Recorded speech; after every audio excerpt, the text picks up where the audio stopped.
እንደሚታወቀው ሰሞኑን የያፌት ስራ እየተበላሸበት ነው።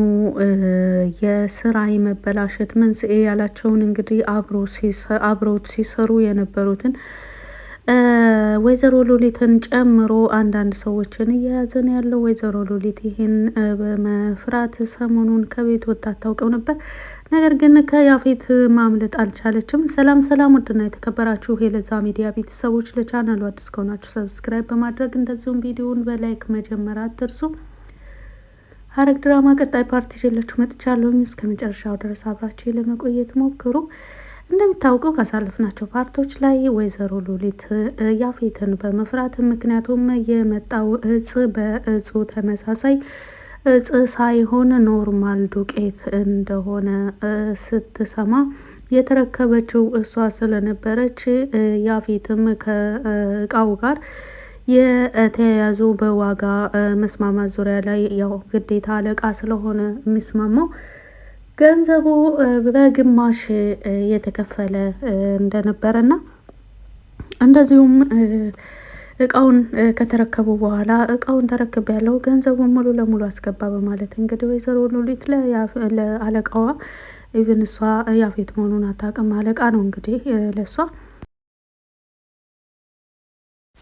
ነገር ግን ገንዘቡ ሙሉ ለሙሉ ከተከፈለና እንደዚሁም እቃውን ከተረከቡ በኋላ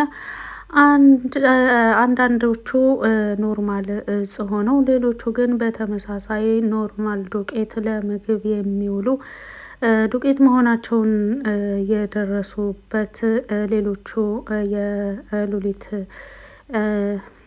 የስራ አጋሮቿ ናቸው፣ ከአለቃው ስር የሚሰሩ ማለት ነው።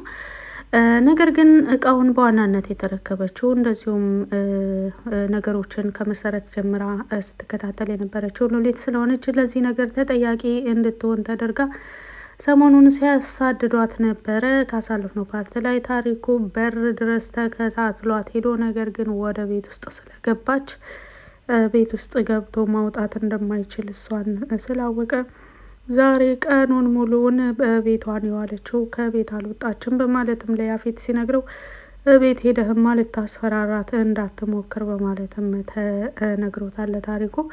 በነገራችን ላይ ይሄ ነገር ሉሊትንና አለቃዋን ብቻ ሳይሆን ታሪኩንና አለቃውንም የሚያጋጭ መሆኑ አይቀርም።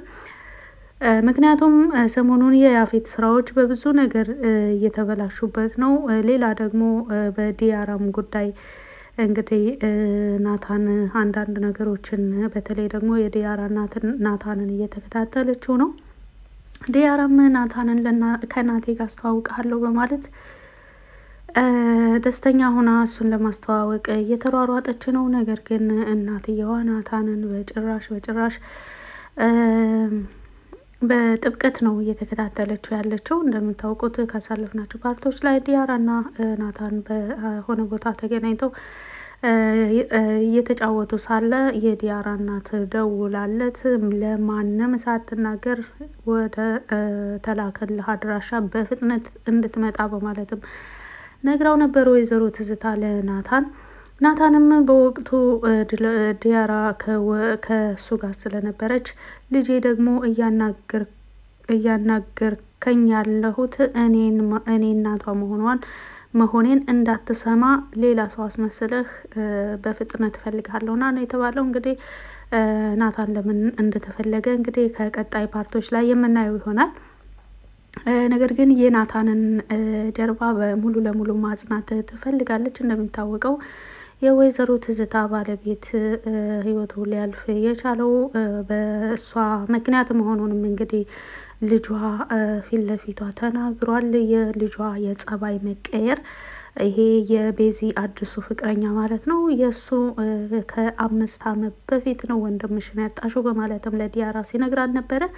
ምን አስብህ ነው እንደዚህ ልትላት የቻልከው በማለትም ልጇን ወይዘሮ ትዝታ ስትጠይቀው ምን አስቤ እንደሆነ በደንብ ታውቂያለሽም በማለት ለእናቱ ነግሯታል። በተለይ ደግሞ አባቴ ላይ ያደረግሽውን ነገር በማለት ሲነግራት ወይዘሮ ትዝታ በወቅቱ ፊቷ በቅጽበት ነበረ የተቀያየረው። ስለዚህ ልጁ ከአባቱ ሞት ጋር የሚያገናኛት እናቱ መሆኑን የአባቱ ህልፈተ ህይወት በእናቱ ምክንያት መሆኑን ነው እንግዲህ እዚህ ንግግር ላይ የተረዳነው ነገር።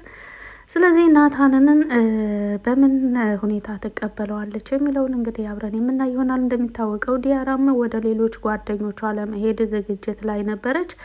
ናታን በቃ ወደ ቤት ሽጂ፣ እኔም ወደ ስራ አስቸኳይ ስለተደወለብኝ ወደዛ ልሄድ ነው በማለትም ሲነግራት፣ ዲያራ ደግሞ አይ እኔማ አሁን ከጓደኞቼ ጋር የሆነ ቀጠሮ ስላለብኝ ወደዛ ነው የምሄደው፣ ወደ ቤት አልሄድም ብላለች እንግዲህ። ስለዚህ ቤት ብቻዋን ያለችው ወይዘሮ ትዝታ ናት ማለት ነው።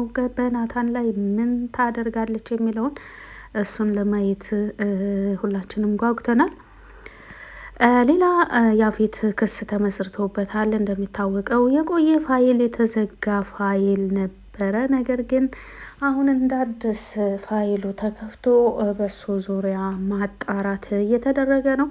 እንደሚታወቀው በመንግስት መስሪያ ቤቶች በተለያዩ ጊዜያቶች አለቆች፣ ኃላፊዎች ከጥበቃ ጀምሮ እስከ ትልልቅ ኃላፊዎች በየጊዜው ይቀያየራሉና እንግዲህ አሁን ያለው በወቅቱ ያለው አለቃ በጣም ትክክለኛ ሕጉን የሚገዛና ለፍትህ የቆመ አለቃ መሆኑን እንግዲህ ቢኒያም ገልጿል። በገንዘብ የሚገዛ ሰው አይደለም ቢሮ የተቀመጠው በማለትም ሙሉ ለሙሉ አምኖበት ነው እየተነጋገረ የነበረው።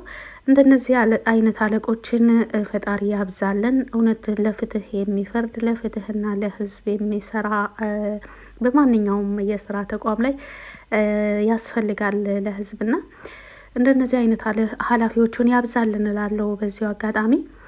በመቀጠል እንግዲህ ያፌት በብዙ ነገሮች ስራዎቹ እየተበላሹበት ነው። በሌላ መልኩ ደግሞ ኤፍራታም አንዳንድ ነገሮችን ይዛበታለች። በተለይ ደግሞ ኤፍራታ የያዘችው መረጃ በጣም ከባድ ነው።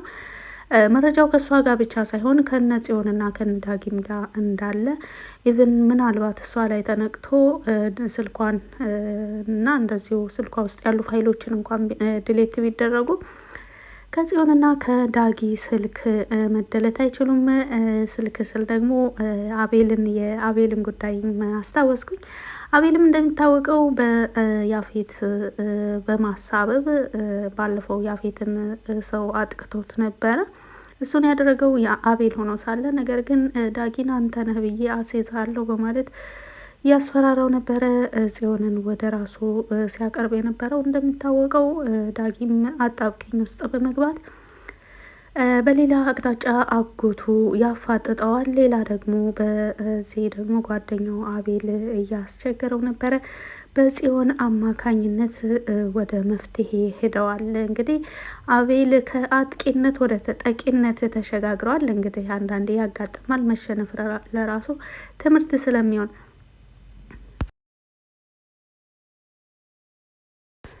ስለዚህ ካሁን በኋላ አቤል የጽዮንና የዳጊ ተላላኪ ብቻ ነው መሆን የሚችለው።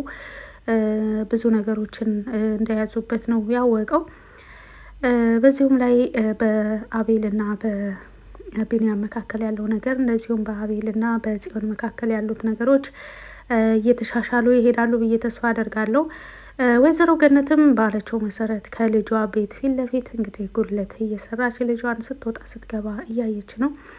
እናት ለልጆቿ መስዋዕት ትከፍላለች። እውነት ለመናገር ወይዘሮ ገነት በጣም አስተማሪና በጣም የእናትነት መገለጫ ናት ላስተዋለው ሰው እዚህ ትወና ላይ። ናታንስ ከዲያራ ጋር ምን ያህል ይቆያል የሚለውን እኔ ግን እስከ መጨረሻው ይሄ ነገር በጣም ያጓጓኝ ነገር ምንድን ነው የኤፍራታ ለሱ ብላ እያደረገችለት ያለውን ነገር ሲሰማና ሲያውቅ ምን ይወስናል የሚለውን ለማወቅ ጓጉቻለሁ። ምክንያቱም አሁን ዲያራም እየቀረበችው ነው ያለችው ለቤዚና ለኤፍራታም ቢሆን ከእሷ ጋር እየተቀራረበ እንደሆነ እንዲያውቁለት በተለይ ፈልጓል። ስልክም ሲያወራ ሆን ብሎ ነው ወደ እነሱ እየሄደ እያወራ ያለው።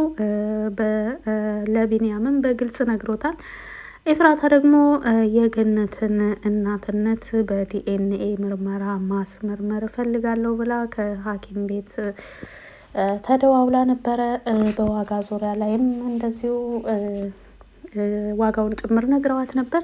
ለዲኤንኤ ምርመራ ይሄን ያክል ወጪ እያለች ማስባ፣ ነገር ግን ይቅር አላለችም። በውሳኔዋ የጸናች ትመስላለች። ምክንያቱም በዲኤንኤ ምርመራ የገነትን እናትነት ማወቅ ትፈልጋለች። ምክንያቱም በጥርጣሬ ነገሮችን ላለማድረግ። ሌላ ቤዚ አዲሱ ፍቅረኛዋ እንግዲህ በጣም እንደሚወዳት አይኑ ላይ ያስታውቅበታል። ጽዮንም መስክራለች። በጣም ደስ የሚልና ሸበላ የሆነ ልጅ ነው፣ ለምን አላስተዋወቅሽኝም እስከ ዛሬ በማለትም ስትነግራት ነበረ። ቤዚም እርግጠኛ ስላልሆነች አሁን ለመናገር ብዙም ወቅቱ አልደረሰም እንደሚመስለኝ፣ እንደዛ ነው የሷ መልስ። በቀጣይስ ምን ይፈጠራል የሚለውን ደግሞ አብረን የምናይ ይሆናል። ውድና የተከበራችሁ የቻናል ቤተሰቦች ቻናሉን ሰብስክራይብ ካላደረጋችሁት ሰብስክራይብ እያደረጋችሁ፣ እንደዚሁም ቪዲዮውን በላይክ መጀመር አትርሱ። ለቆይታችን ከልብ አመሰግናለሁ። መልካም ጊዜ